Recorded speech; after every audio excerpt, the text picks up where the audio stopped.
তো হচ্ছে জয়শঙ্করের সাথে বৈশা বলতেছে সব চ্যালেঞ্জ ইন্ডিয়ার সাথে বৈশা সামলাই নেবে। উনার এত ইন্ডিয়া প্রেম কই থেকে আসে কে জানে। তৈরি সাহেবের হাত দেখেন দেখেছেন, আর জয়শঙ্করের হাত দেখেন, প্রভু আর ভৃত্যের হাত। আমার আগের ভিডিও দেখেছেন এটার ব্যাখ্যা দিয়েছি, মনে আছে না? তৈরি সাহেবের হাত দেখে মনে হচ্ছে বিগলিত হয়ে গেছে একেবারে। ফরেন সার্ভিস নিয়ে এপিসোড রেডি করতে এ ছবি আসলো, দেখে মেজাজ খারাপ হয়ে গেছে। আসেন মূল আলাপে, এইরকম বিগলিত ছবি কেন দেখতে হয় তার ব্যাখ্যা পাবেন। আমি ফরেন সার্ভিস বা বাংলাদেশের কূটনৈতিক সামর্থ্য নিয়ে বলছিলাম যে এই সার্ভিসের একটা সংস্কার দরকার, এই ফরেন সার্ভিস রিফর্ম দরকার। এই পর্যন্ত শুনে অনেকের মনে করতে পারেন এইটা তো আমার দরকার নাই। হ্যাঁ জি না ভাই, এটা আমাদের খুব দরকার। আপনি শান্তিমতো মর্যাদার সাথে প্রবাসে আয় উপার্জন করতে পারবেন কিনা থেকে শুরু করিয়া ইন্ডিয়া আমাদের দেশে আবার তালুকদারি করতে আসবে কিনা সবকিছু নির্ভর করে আমার ফরেন সার্ভিসের দক্ষতার উপরে। তাই এর সংস্কার আমাদের জন্য খুবই জরুরি। আমাদের দেশের প্রত্যেকটা খাত নিয়ে আমাদের জানা লাগবে। আপনার আমার টাকা কেন কোথায় খরচা হয়, কেমনে খরচা হইতেছে, কিভাবে খরচা হইতেছে সেটা জানার আপনার পূর্ণ অধিকার আছে। আপনার কাছে যারা ভোট চাইবার আসবে তাদের থেকে বেশি জানা লাগবে আপনার, কারণ আপনি তাদের মালিক, ওরা আপনার চাকর। আপনি তাদের শেখাবেন দেশ কেমনে চালাইতে হয়, আপনার জানা লাগবে, কারণ দেশের মালিক আপনি। রাজনীতিবিদ আর আমলারা আপনার চাকরি করে, চাকরি। মালিকরাই তো চাকর বাকরদের বলবে কিভাবে কোন কাজটা করতে হবে, কেন করতে হবে, সেটা বলবে না মালিক? আসেন আমরা বুঝে দেখি ফরেন সার্ভিস বা আমাদের পররাষ্ট্র মন্ত্রণালয়ে কি কি সংস্কার দরকার, কেন সংস্কার দরকার। প্রথমে দরকার সাংবিধানিক সংস্কার। কেন জানেন? বাংলাদেশের সংবিধানের কূটনীতি আর আন্তর্জাতিক সম্পর্ক অংশে বলা আছে বিশ্বশান্তি প্রতিষ্ঠান নিরস্ত্রীকরণে ব্যাপক ভিত্তিক সমর্থন এবং আন্তর্জাতিক আইনের প্রতি শ্রদ্ধা ও সমর্থন। এটা কেন লেখা আছে জানেন? মানেটা কি? কেন এটা লেখা আছে? মানে কেন বিশ্বশান্তি প্রতিষ্ঠা নিরস্ত্রীকরণ বলা হয়েছিল? এটা ছিল ওই সময় স্নায়ুযুদ্ধ চলতেছিল একটা। পুঁজিবাদী আমেরিকা আর সমাজতান্ত্রিক সোভিয়েত ইউনিয়নের দুই পক্ষই যুদ্ধাস্ত্রে তাদের ভান্ডার ভর্তি ছিল। সারা দেশের দেশগুলো দুই দেশের অধীনের বলয়ে চলে গেছে। এক দল আমেরিকার বলয়, আরেক দল সোভিয়েত ইউনিয়নের বলয়।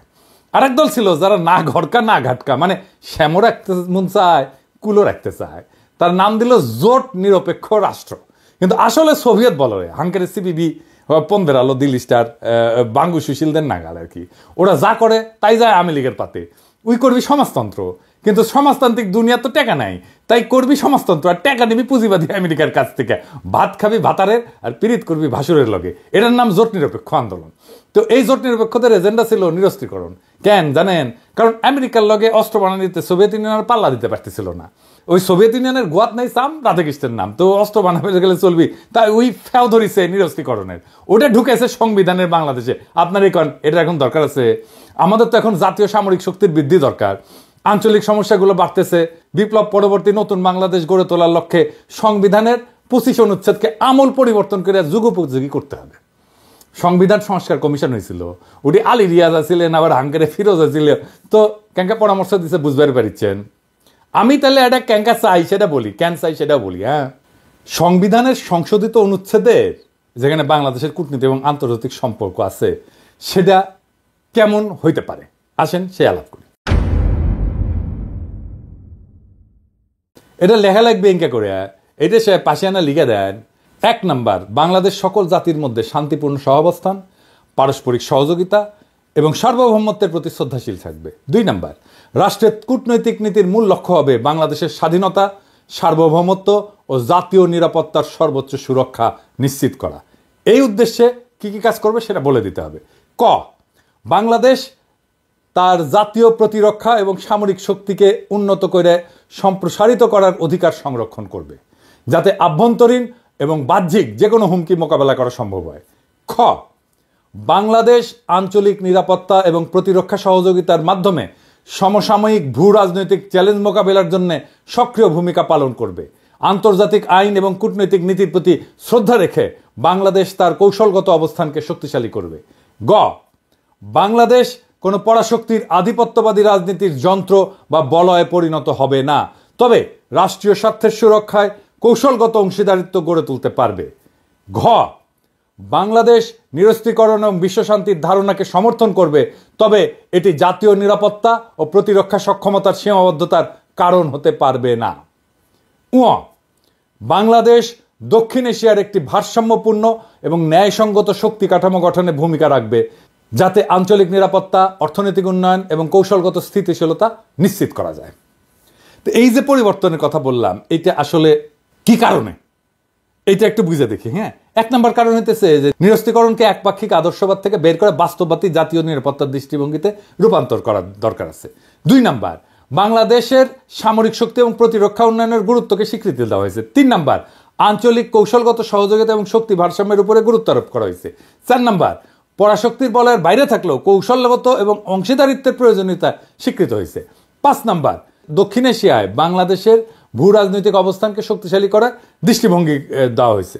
এই সংস্কার বর্তমান বৈশ্বিক এবং আঞ্চলিক বাস্তবতার আলোকে বাংলাদেশকে একটা আত্মনির্ভরশীল, সামরিকভাবে শক্তিশালী এবং কৌশলগতভাবে বুদ্ধিদীপ্ত রাষ্ট্রে পরিণত করতে পারবে। আর কি, আর আইন প্রণয়ন করতে হবে। কি আইন, আসেন সেটা বুঝে দেখি। বাংলাদেশের পররাষ্ট্রনীতি নির্ধারণ এবং বাস্তবায়নে ডিপ্লোম্যাটিক সার্ভিসেস অ্যাক্ট প্রণয়ন করা প্রয়োজন। কেন প্রয়োজন? প্রথমত, গণতান্ত্রিক ব্যবস্থায় দেশের সরকার পরিচালনার রাজনৈতিক দল, জোট, এটা পরিবর্তন হয়ে থাকে, জানি তো আমরা। কিছুদিন পর পর পার্টি পাল্টায়, সরকারি দল পাল্টায়। কূটনীতি কিন্তু একটা দীর্ঘমেয়াদী এবং ধীর লয়ে বাস্তবায়ন হয়, এরকম একটা প্রক্রিয়া। এতে অন্য রাষ্ট্রের স্বার্থ এবং ইচ্ছাকেও আমলে নিতে হয়। তাই সরকার পরিবর্তনের সাথে সাথে পররাষ্ট্রনীতির যদি আমূল পরিবর্তন হয়, তাহলে বিভিন্ন দেশের সাথে চলমান কূটনৈতিক প্রক্রিয়াগুলো থেমে যায়। রাজনৈতিক দলগুলো দেশে যেভাবে রাষ্ট্র চালায়, রাষ্ট্র সাজায়, সরকার, আমলা, পুলিশ টুলিশ, প্রশাসন, সবকিছুতে বিচার ব্যবস্থা, সবকিছুতে লোক বদলায়, একইভাবে বিদেশেও একই কাজ করতে চায় সে। বিদেশি কি করে, বিদেশের মিশনগুলোকে কাজে লাগায় সরকারের যেটা দলীয় আদর্শ সেটা প্রচারের জন্য। এই আওয়ামী লীগের বিগত 15-16 বছরে বাংলাদেশের পররাষ্ট্রনীতির অন্যতম প্রধান লক্ষ্য ছিল হাসিনা, তার বাপ, তার দলকে মহিমান্বিত করা এবং ভারতের কাছে জনগণের স্বার্থ বিকায় দিয়া শেখ হাসিনার গদিকে সুসংহত করা। এই কাজ করতে যে আমাদের কূটনীতি স্বৈরাচারের প্রোপাগান্ডা মেশিনারি হিসাবে বিনা ভোটের নির্বাচন, নিশি ভোটের নির্বাচন, বিরোধী রাজনীতিক সহ সাধারণ মানুষকে হত্যা, গুম, সাজানো মামলায় গ্রেপ্তার করা, শ্রমিকের ন্যায্য অধিকার হরণ, সংবাদপত্র মিডিয়ার টুটি চেপা ধরা, ডিজিটাল সিকিউরিটি অ্যাক্ট সহ হাসিনার সমস্ত গণবিরোধী, মানবতা বিরোধী অপরাধের ছাপাই গিয়ে গেছে 15 বছর ধরে এই আমাদের কূটনৈতিক সার্ভিস। বাংলাদেশের পররাষ্ট্রনীতি যেন আর কোনো শাসকের, জালেমের, ফ্যাসিবাদী শক্তির মুখপাত্রে পরিণত হইতে না পারে, এই জন্য অতি শীঘ্রই বাংলাদেশ ডিপ্লোম্যাটিক সার্ভিসেস অ্যাক্ট প্রণয়ন করা প্রয়োজন। এই আইন না হইলে বাংলাদেশের পররাষ্ট্র সার্ভিসকে আবারও কোনো না কোনো ফ্যাসিবাদী শক্তির মাউথপিস হিসেবে ব্যবহার করার চেষ্টা চালাবে নিশ্চিত, এবং করেও ফেলবে। এই আইনের কোন অংশে কি কি থাকবে এটা একটু বুঝে দেখি। প্রথম অংশে থাকবে পররাষ্ট্রনীতির লক্ষ্য, অভিষ্ট এবং মৌলিক নীতিমালাগুলো। দ্বিতীয় অংশে থাকবে বাংলাদেশের কূটনীতির আইনি কাঠামো কিরকম হবে। আইনটার তৃতীয় অংশে বাংলাদেশের কূটনৈতিক কাঠামো, নাগরিকদের কি কি সেবা প্রদান করবে। আইনটার চতুর্থ অংশে কি থাকবে, কূটনীতিকদের নিয়োগ, পদমর্যাদা, প্রশিক্ষণ, পদোন্নতি, বিশেষ বোর্ড, বেতন ভাতা, এগুলোর জন্য বিশেষ বোর্ড, বিদেশে নতুন মিশনের স্থাপনের প্রক্রিয়া সহজীকরণ, পৃথক উইং বন্ধ কইরা মিশনে কর্মরত পেশাদার কূটনীতিক এবং অপেশাদার জনবল তাদের পদায়ন পররাষ্ট্র মন্ত্রণালয়ে করা সহ নানা প্রশাসনিক বিষয়াদি থাকবে। এই বিষয়টা আমি পরে আবার আলাপ করব। আমি আইনের লোক না, কিন্তু তাও যদি আমাকে কয় আমি এনে ড্রাফট করে দিলাম, ইনি লাগলি করেন মেলা তো বেকার খাইটলাম, এটাও এনে খাইটা দিলাম ইনি। এবার আসেন মিশনের সংখ্যা নিয়ে কথা বলি।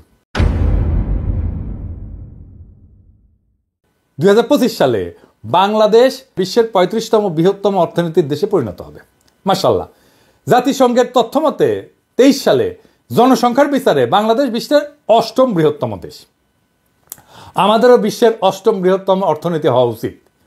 ইংরেজিতে তো কইছে, তো ইংরেজি যখন কইছে তখন ঠিকই কইছে, কিন্তু বাংলাদেশের কূটনৈতিক র্যাঙ্কিং কত? এই যে LOWY ইনস্টিটিউট গ্লোবাল ডিপ্লোমেসি ইন্ডেক্সে এই কূটনৈতিক শক্তিমত্তার র্যাঙ্কিং করে। এখানে বাংলাদেশ বিশ্বের 46তম দেশ এই র্যাঙ্কিংয়ে। আপনি 8ম বৃহত্তম জনসংখ্যার দেশ, আপনার 35তম অর্থনীতির দেশ, আর কূটনৈতিক শক্তিতে 46 নাম্বার। এটা হইল 3 দিকে আধিপত্যবাদী ভারত পরিবেষ্টিত চীনের মতো বৃহৎ শক্তির পাশে অবস্থিত দেশের কূটনৈতিক প্রয়োজনের বিচারে এটা কোনো শক্তি। আপনার অবস্থা ক্যাঙ্কা হবে জানেন? গরিবের সুন্দরী বউয়ের মতো, সবার ভাবি হবেন। তাই হয়েছে, হাসিনা সরকার তো ইন্ডিয়া পাশা বেঁধে দিত, সেটা তো জানে নিজের নেই। আর তাইলে আসলে দেখি জনসংখ্যা অর্থনৈতিক আকারের কাছাকাছি কয়েকটা দেশের তুলনায় এই যে বাংলাদেশের LOWY institute global diplomacy index আছে না, এর র্যাঙ্কিং এবং মিশনের সংখ্যাগুলো একটু আলাদা আলাদা করে দেখি। এটা সাহেব আপনি পাশে লিখে দেন, সবাই দেখুক। এইখানে আমরা কোন দেশ, জনসংখ্যা র্যাঙ্কিং কি, মিশন সংখ্যা কি এবং ডিপ্লোম্যাটিক র্যাঙ্কিং কি। পাকিস্তান জনসংখ্যা র্যাঙ্কিংয়ে পঞ্চম দেশ, মিশনের সংখ্যা 121 আর ডিপ্লোম্যাটিক র্যাঙ্কিং 27। নাইজেরিয়া জনসংখ্যা র্যাঙ্কিং ষষ্ঠ, মিশনের সংখ্যা 116, ডিপ্লোম্যাটিক র্যাঙ্কিং অবশ্য করা হয়নি। ব্রাজিল জনসংখ্যা র্যাঙ্কিং সপ্তম, মিশনের সংখ্যা 205 আর ডিপ্লোম্যাটিক র্যাঙ্কিং দশম। বাংলাদেশ জনসংখ্যা র্যাঙ্কিং অষ্টম, মিশনের সংখ্যা 82 মাত্র আর ডিপ্লোম্যাটিক র্যাঙ্কিং 46।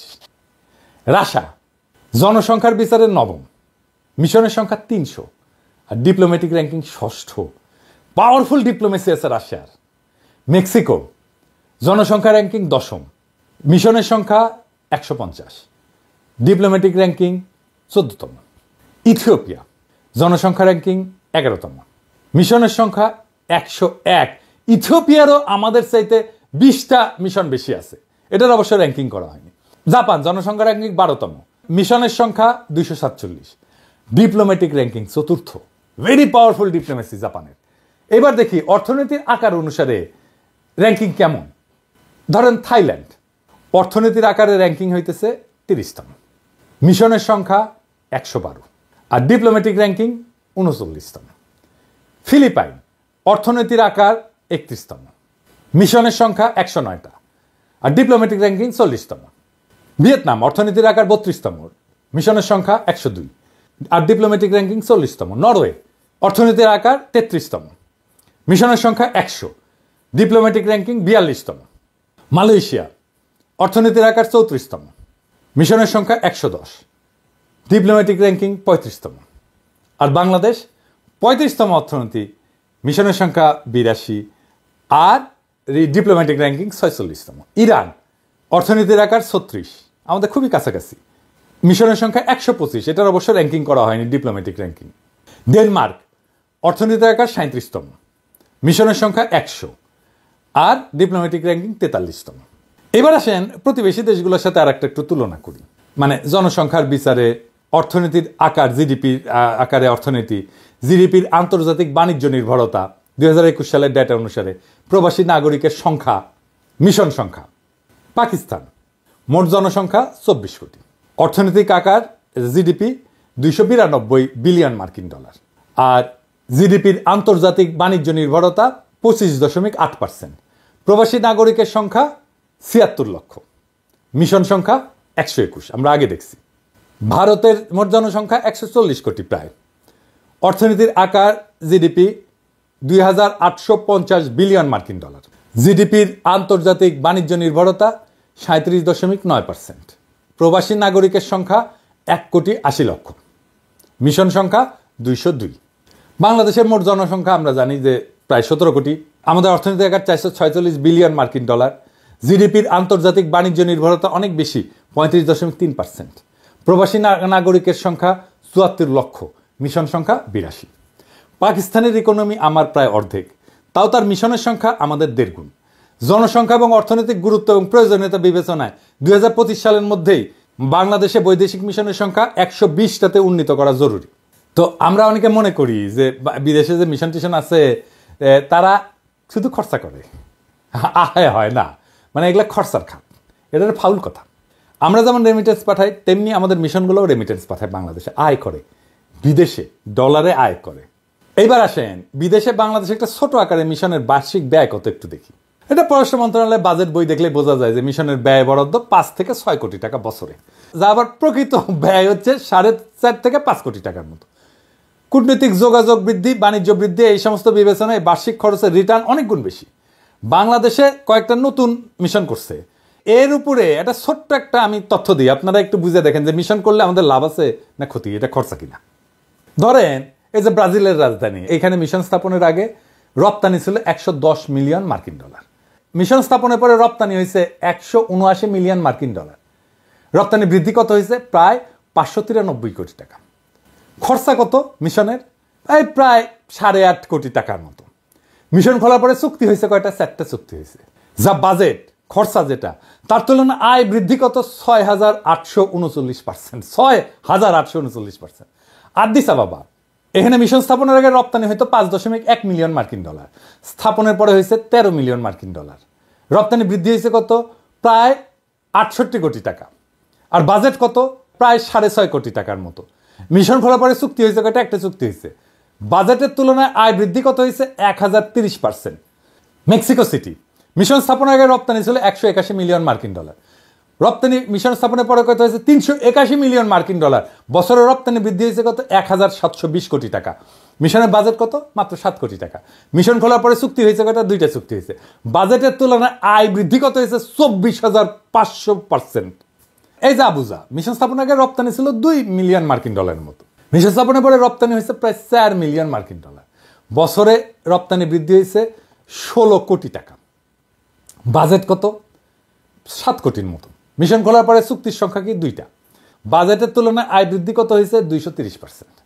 তো মিশন খুললে টাকা আর টাকা, তো মিশন খুললেন না কেন? আপনার শক্তিও বাড়বে, ব্যবসাও বাড়বে, আয় রোজগার বাড়বে, মাশাল্লাহ। তা আপনি মিশন খুলেন না কেন? বুদ্ধি বেশি।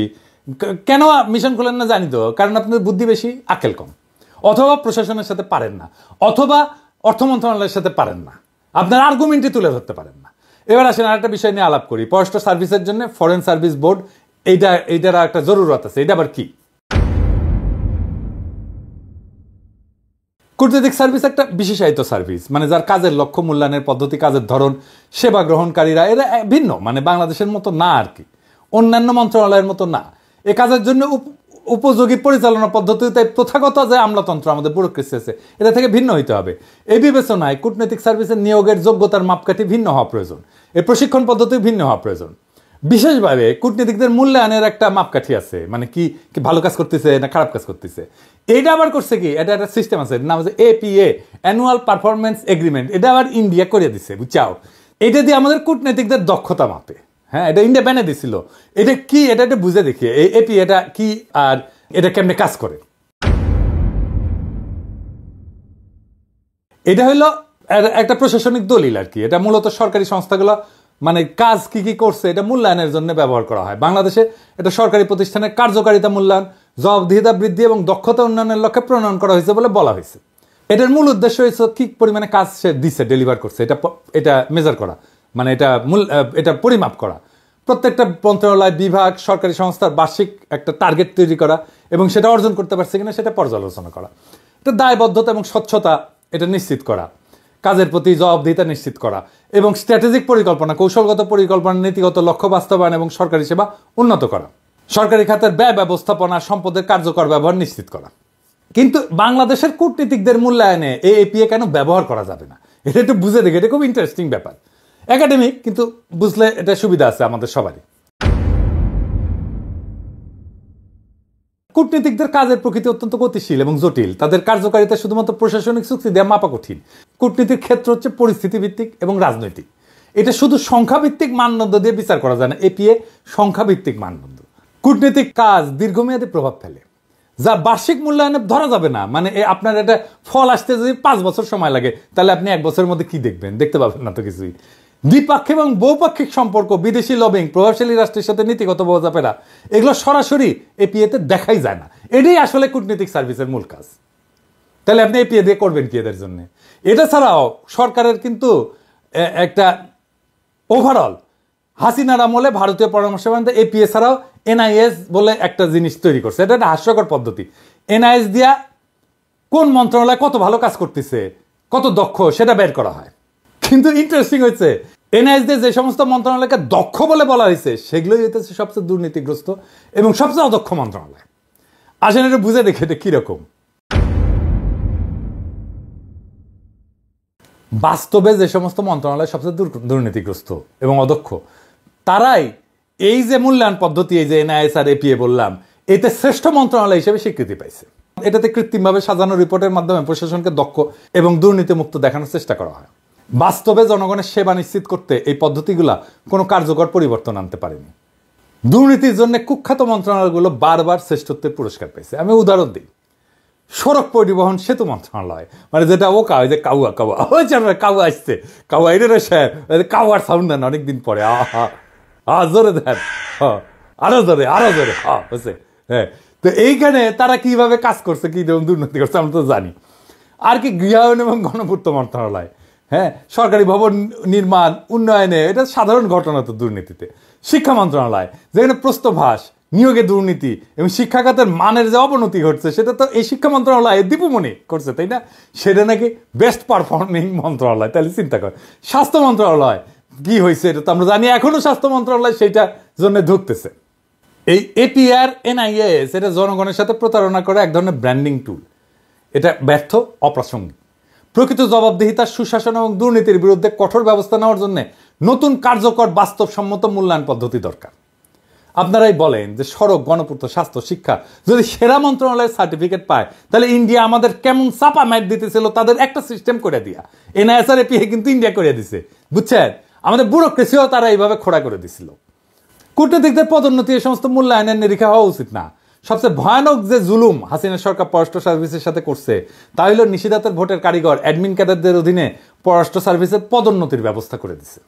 চিন্তা করেন, যেখানে পররাষ্ট্র সার্ভিসের পদ শূন্য থাকার পরও পদোন্নতি দেওয়া হয়নি, হাস্যকর সব অজুহাত দেখায়, সেখানে ভোট চুরির কারিগরেরা পদ শূন্য না থাকলেও পদের চেয়ে দ্বিগুণ, 3 গুণ সংখ্যায় পদোন্নতি পেয়েছে। এটা হাস্যকর অজুহাত বলি। অ্যাডমিন ক্যাডারের একই ব্যাচের অফিসারদের পদোন্নতি হয়নি বলে পররাষ্ট্র ক্যাডারের পদ শূন্য থাকলেও তাদেরকে পদোন্নতি দেওয়া হয়নি 2-3 বছর ধরে। আমি আগের এক এপিসোডে এই কথা বলছিলাম। কাজে পররাষ্ট্র সার্ভিসের পদোন্নতি ফরেন সার্ভিস বোর্ডের মাধ্যমে হইতে হবে।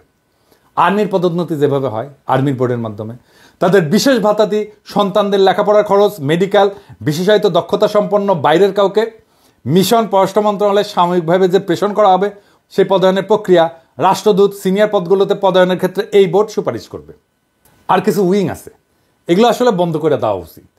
বিদেশে মিশনগুলোতে বাণিজ্য, প্রবাসী কল্যাণ, স্বরাষ্ট্র, ইকোনমিক, এগুলো বিভিন্ন মন্ত্রণালয়ের জনবল কাজ করতেছে। সমস্যা সেটা না। কোনো মিশনে বিশেষায়িত লোকবল প্রয়োজন হইলে পররাষ্ট্র মন্ত্রণালয় চাহিদার ভিত্তিতে পররাষ্ট্র মন্ত্রণালয়ের মাধ্যমে প্রেষণে, ডেপুটেশনের লোক পাঠানো যাইতেই পারে। সমস্যা অন্য জায়গায়। সমস্যা হলে এই উইংগুলো স্থাপন করা হয় বেশিরভাগ ক্ষেত্রে পররাষ্ট্র মন্ত্রণালয়ের কোনো অনুমতিই নেওয়া হয় না। মানে চিন্তা করে, যারা কাজ করতেছে, যাদের সাথে তাকে কাজ করবে, তাদের আসলে প্রয়োজন আছে কিনা সেটা জানার প্রয়োজন মনে করে না। মানে এখন লোক পাঠানো লাগবি, এরা বিদেশের প্রশাসন ক্যাডার এইরকম জাউরমি করে এরা। তো অনুমতি ছাড়া যেগুলো খোলা হয়েছে পররাষ্ট্র মন্ত্রণালয়, যেমন সুইজারল্যান্ডে লেবার উইং, কায়রোতে লেবার উইং, ইতালিতে ডিফেন্স উইং, অস্ট্রেলিয়াতে লেবার উইং, এগুলো খুলছে পররাষ্ট্র মন্ত্রণালয়ের সাথে কোনো আলোচনা ছাড়াই। পশ্চিমা দেশগুলোতে বাংলাদেশের অদক্ষ, সীমিত দক্ষতা সম্পন্ন লোকদেরকে মধ্যপ্রাচ্য বা মালয়েশিয়ার মতো চুক্তিভিত্তিক নিয়োগ দেওয়া সম্ভব না জেনেও কেবলমাত্র বিশাল সাইজের অ্যাডমিন ক্যাডারের লোকদেরকে জায়গা দেওয়ার জন্য আর সচিব, মন্ত্রী, আমলাদেরকে প্রোটোকল দেওয়ার জন্য এই সমস্ত অপ্রয়োজনীয় উইং খোলা হয়েছে। মধ্যপ্রাচ্যে বাংলাদেশি কর্মী ভাইরা বেশি সংখ্যায় থাকলেও আরামায়েশের জন্য লেবার উইং, পাসপোর্ট উইং, এসব উইং খোলা হয়েছে ইউরোপ, আমেরিকা, অস্ট্রেলিয়া। কি মজা! এবার আসেন পাসপোর্ট উইং নিয়ে যখন আন্তর্জাতিক সিভিল এভিয়েশনের জন্য এমআরপি বাধ্যতামূলক করা হইল, তখন পররাষ্ট্র মন্ত্রণালয় চাইছে পাসপোর্ট অধিদপ্তর থেকে পাসপোর্টের কাজে দক্ষ, অভিজ্ঞ নন ক্যাডার জনবল। কিন্তু অ্যাডমিন ক্যাডার ওই দেশে তো মৌকা পাওয়া গেছে, নিজেদের বিদেশে পোস্টিংয়ের সুযোগ পাওয়া গেছে। পররাষ্ট্র মন্ত্রণালয়ের মতামতের বাইরে যায় বিভিন্ন দেশে পাসপোর্ট উইং খোলা হয়েছে, সেখানে প্রায় সব অফিসার অ্যাডমিন ক্যাডার নিয়োগ দিছে। কেন রে ভাই? অবিলম্বে এই সমস্ত উইং বন্ধ করে পররাষ্ট্র মন্ত্রণালয়ের মতামত অনুযায়ী মিশনে কাজের পরিধি এবং প্রয়োজনীয়তা অনুযায়ী পাসপোর্ট কাজের দক্ষ পাসপোর্ট অধিদপ্তরের লোকবল দিতে হবে।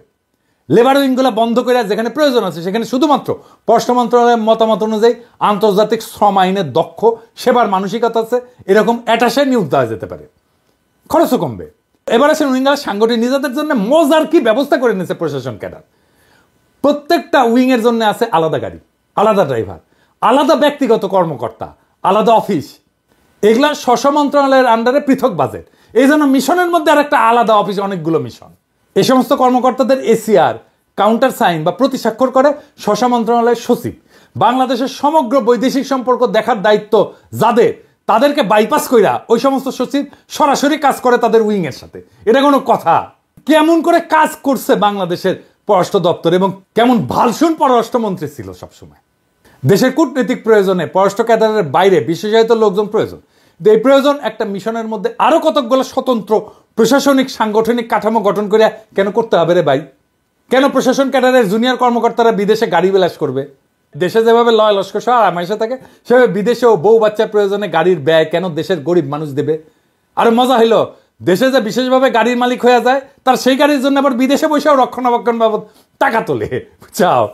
একদিকে দেশে গাড়ি উবারে দেয় অথবা আত্মীয় স্বজনের কাছে বর্গা দেয়, আবার বিদেশের সরকারি খরচে গাড়ি হাঁকায়, দেশের ভাড়াঘাটা গাড়ির ব্যয় বাবদ তোলে, আবার রাতের ভোটের কারিগরদের খুশি করার জন্য কি ব্যবস্থাই না করছে হাসিনা। আমাদের সুনির্দিষ্ট প্রস্তাব হইল বৈদেশিক সম্পর্কের পুরোটার দায় দায়িত্ব পররাষ্ট্র মন্ত্রণালয়কে দিতে হবে। এটা খুবই ন্যায্য চাওয়া। মিশন হবে একটা মাত্র প্রশাসনিক ইউনিট, সেখানে কূটনৈতিক ছাড়াও বিশেষায়িত দক্ষতা সম্পন্ন অ্যাটাশে থাকবে। অন্য সার্ভিস হলে প্রেশনের মাধ্যমে, ডেপুটেশনের মাধ্যমে পররাষ্ট্র মন্ত্রণালয়ে চাকরি স্থানান্তর কইরা, আর সার্ভিসের বাইরের লোক হইলা পররাষ্ট্র মন্ত্রণালয়ে প্রয়োজন সাপেক্ষে চুক্তিভিত্তিক নিয়োগ দেবে। কিন্তু বিশেষায়িত এই সমস্ত নিয়োগ পুরোটাই হবে অস্থায়ী ভিত্তিতে, প্রয়োজনীয়তা এবং দক্ষতার বিচারে। কোনো উইং থাকতে পারবে না। মিশন হবে একক ইউনিট। ফিল্ডে যেভাবে ক্যাডার দ্বন্দ্ব ক্যাজাল ইগল লড়াই লাগায় সেইটা আবার মিশনে হইতে দেওয়া যাবে না। এমনিতে এই মিশনের লোক বল কম, তাও যদি এই সমস্ত ফালতু কাজে ব্যস্ত থাকে তাহলে কাজ কিভাবে হবে? তাই এই উইং প্রথা বন্ধ করে দিতে হবে মেহরবানি করে, আজই এখনই। মিশনে বিশেষায়িত দক্ষতার লোকজন অ্যাটাশে হিসেবে আসবেন, কিন্তু তা আসবেন পররাষ্ট্র মন্ত্রণালয়ের মাধ্যমে। তাদের জন্য মিশনের ভেতরে আরো কতগুলো মিশন খোলার দরকার নাই। আমি এটা নিয়ে আগের এপিসোডে বলছি, এতে সরকারের খরচা কমবে, আর যেই অফিসার যেই দপ্তরে কাজ করছে তারই তো আনবো উইংয়ে, তাই না? এটা সে করে প্রশাসন ক্যাডারের একজনকে পাসপোর্ট উইংয়ে দিলাম, যে কোনোদিন পাসপোর্ট নিয়ে কাজই করে নাই, ভবিষ্যতেও করবে না, তবে তারা 2 বছর ইউরোপে পাসপোর্টের দায়িত্ব দিয়ে রেখে তারপরে দেশে গিয়ে তুলা উন্নয়ন বোর্ডের পরিচালক বানিয়ে দিলাম। এটা কোনো কাজ হইল? প্রশাসন ক্যাডারকে বলবো আপনাদের লোকগুলোকে উইথড্র করেন, সসম্মানে ফেরত নিয়ে যান, গার পেলি কইরেন না, বুঝছাও। হ্যাঁ, আমরা গেলে এমবাসিতে যাই ঘাট ধাক্কা দিয়ে বের করে দিতে পারি, সেই সামর্থ্য আছে আমাদের। প্যারিসে থেকে যদি 32 নম্বর জয় বাংলা করে দেওয়া যায় তাহলে এমবাসি থেকে 2-1জনকে ঘাট ধাক্কা দিয়ে বের করে দেওয়া যাবে। সবাইকে দিতে হবে না, 2-1টা জায়গায় স্যাম্পল দেখালে আপনারা সাইজ হয়ে যাবেন। ভালোভাবে বললাম তো, কিন্তু হয় কি অনেকে বলে যে আমি উগ্র তা ছড়াই, কিন্তু আপনারা তো ভালোভাবে বললে শুনেন না রে ভাই, বাধ্য করেন তো উগ্র হইতে। তো আমরা যুক্তি দিয়া বুঝান যে কেন এদেরকে রাখা দরকার, নয়তো প্রত্যাহার করেন, সিম্পল হিসাব করে ফেলবেন, গাড়পেলি করবেন, সাইজ করে দিব কলে। আসেন এবারে অডিট নিয়ে কথা বলি, অডিট দিয়ে মিশনের পারফরমেন্স মূল্যায়ন করার কথা বলি। মিশনগুলোতে 2 বছরের একবার অডিট করার জন্য 2 জন অফিসার 14 দিন করে সরকারের টিএ দিয়ে নিয়ে সফর করে। অথচ মিশনগুলোর গড় ব্যয় হইতেছে বছরে 5 কোটি, যার 60% বেতন ভাতা, যার অডিট সফর করে করার কিছু নাই। বেতন ভাতা তো আগে থেকে ঠিক করা থাকে, তাই না? আর এটা তো বেতন ভাতা নিজে তোলে না, আপনারা পেটে দেন তার অ্যাকাউন্টে, তাই না? মিশনে অডিটে যাওয়ার জন্য অডিট অফিসের যে আগ্রহ, তার সবার সরকারের যদি সব সেক্টরে থাকলে হইনি, তাহলে এত তো দুর্নীতি হইল না নি। এটা হইতেছে ফরেন ট্রিপ, একটা 14 দিনের মুফতে একটা ফরেন ট্রিপ। এর চেয়ে গুরুত্বপূর্ণ হইল যে 2% থেকে 5% নিয়ে তো বিল পাস করেন, তাই না? এটা তো আমরা জানি, তাই না? এটা তো সিস্টেম, এটা বন্ধ করেন। দেশের মানুষের মাথার উপর থেকে এই টাকার ভারটা তো কমতো, তাই না? এই ঘুষ নীতির ব্যয়ের বোঝার ভারটা তো কমতো, কিন্তু করেন তো আপনারা। পার্সেন্ট নিয়ে তো বিল ঠিকই দেন, তো তখন অডিট করা লাগে না, ওইটা থামলাম।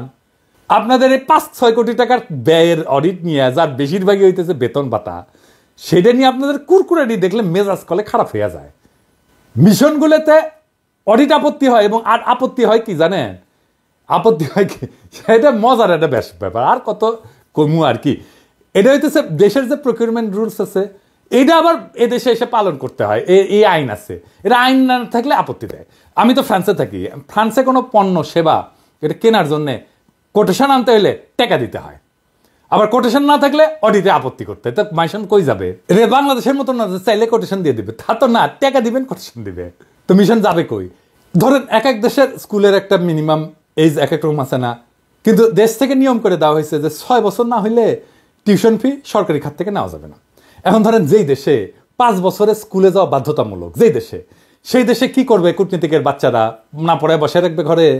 অনেক উন্নত দেশেই সরকারের যে টাকা, সেই টাকা দিয়ে 2 বাচ্চা পড়ানো যায় না, বাধ্য হয়ে তার বাচ্চাকে ওই দেশের স্থানীয় ভাষায় স্কুলে পড়াইতে হয়। 2 বছরের জন্য একজন ধরেন ফ্রান্সে আসছে, তোর বাচ্চাকে ফ্রেঞ্চ স্কুলে পড়াবে, ও তো ল্যাঙ্গুয়েজ শিখতেই 2 বছর লাগবে রে ভাই। তো কূটনীতিকদের সন্তানেরা যে ইংলিশ মিডিয়ামে পড়তে হয়, এটা তো বিলাসিতা না, এটা তো নেহায়েত প্রয়োজন। আপনি বাচ্চাদের কথা চিন্তা করবেন না, তো জীবন ধ্বংস হয়ে যাবে তোরে ভাই। 2 বছর পর ট্রান্সফার হয়, তো এখন ফ্রান্স থেকে স্পেনে গেল বা ফ্রান্স থেকে সৌদি আরব গেল, উঠি যে আবার আরবি শিখবি, আবার 2 বছর ওই ল্যাঙ্গুয়েজই শিখবি চিরজীবন। মানে আমি কই না যে আমাদের ব্যুরোক্রেটরা, আমলারা, এদের মাথাত কি আছে আমি জানি না, কিন্তু এদের হৃদয় নাই। হৃদয় দিয়ে প্রবলেম বুঝে না। আমি যে কথাগুলো কইলাম এটা শুনছেন তো? এই কথাগুলোর মধ্যে কোনোটা অন্যায্য কথা আছে, বেইনসাফি কথা আছে? আর কি মিশনের পারফরমেন্স মূল্যায়নের সুনির্দিষ্ট মানদণ্ড করা জরুরি। এটা না হলে জাতিসংঘ মিশন, লন্ডন মিশন, ওয়াশিংটন সহ যে সমস্ত মিশন সবসময় লাইমলাইটে থাকে, শুধু সেইগুলোকে ভালো মিশন বিবেচনা করার প্রথা বন্ধ হবে না তো? আর এসব লাইমলাইটে থাকা মিশনগুলো যাওয়ার জন্য তদবিরও বন্ধ হবে না। আর একটা কি, বিভিন্নমুখী যে সহযোগিতার খাত, এটা প্রকৃত অর্থে সম্প্রসারণ করা প্রয়োজন। কূটনীতির মোদ্দা কথা হইল স্ট্র্যাটেজিক এনগেজমেন্ট। বাংলাদেশের পররাষ্ট্রনীতিকে ভারতমুখিতার বাইরে নিতে হলে সবার আগে প্রয়োজন সব গুরুত্বপূর্ণ দেশের সাথে বহুমুখী এনগেজমেন্ট, বহুমুখী সম্পর্ক। অর্থনীতির বিভিন্ন ক্ষেত্রে, শিল্প, সংস্কৃতি সহ সম্ভাব্য সকল ক্ষেত্রে সরকার টু সরকার engagement, people to people engagement, বিভিন্ন বেসরকারি প্রতিষ্ঠানের এনগেজমেন্ট, এইগুলো করতে হবে। তাহলে বিপ্লব পরবর্তী নতুন বাংলাদেশের জন্য উপযুক্ত পররাষ্ট্রনীতি বাস্তবায়ন সম্ভব হবে। বিভিন্ন শক্তি কেন্দ্রের সাথে বহুমুখী সম্পর্কে এনগেজমেন্ট বাড়লেই বাংলাদেশের উপর থেকে ভারতীয় আধিপত্য খতম হবে। আর কোনোদিন হাসিনার মতো কোনো সরকার বাংলাদেশকে ভারতের গোলামে পরিণত করতে পারবে না। প্রধান উপদেষ্টা এবং পররাষ্ট্র উপদেষ্টা এগুলো অতি দ্রুত বুঝলে ভালো। তো আমরা তো অনেক কিছু বললাম, বিশ্লেষণ করলাম, সমস্যাগুলো দেখাইলাম, সমাধান দিকগুলো তুলে ধরলাম, কিন্তু কথা শুধু বোঝার মধ্যে থেমে থাকলে তো হবে না, কিছু বদলাবে না। সত্যিকারের পরিবর্তন আসে যখন আমরা সচেতন হই, সক্রিয় হয়ে দায়িত্ব নিয়ে কাজ করি। আপনার, আমাদের প্রত্যেকের ভূমিকা আছে। এই দেশ তো আমাদেরই, তাই না? এই রাষ্ট্র আমাদের, এর ভবিষ্যৎও আমাদের। কেবল অভিযোগ করে থেমে থাকলে তো কিছু বদলাবে না। আমাদের জানতে হবে, বুঝতে হবে, প্রশ্ন করতে হবে, আর প্রয়োজনে দৃঢ়ভাবে দাবি তুলতে হবে। একটা শক্তিশালী পররাষ্ট্রনীতি, দক্ষ কূটনৈতিক সার্ভিস আর ন্যায়ভিত্তিক প্রশাসন গড়ে তোলার লড়াই শুধু কোনো একক ব্যক্তির দায়িত্ব না, এটা পুরো জাতির সংগ্রাম। এই জন্যে আমরা এই সংগ্রামের পথে নামছি এবং সবাইকে বুঝাই। আসেন সবাই মিলে একটা আত্মনির্ভরশীল, সম্মানজনক, শক্তিশালী বাংলাদেশ গড়ে তুলি। ইনকিলাব জিন্দাবাদ।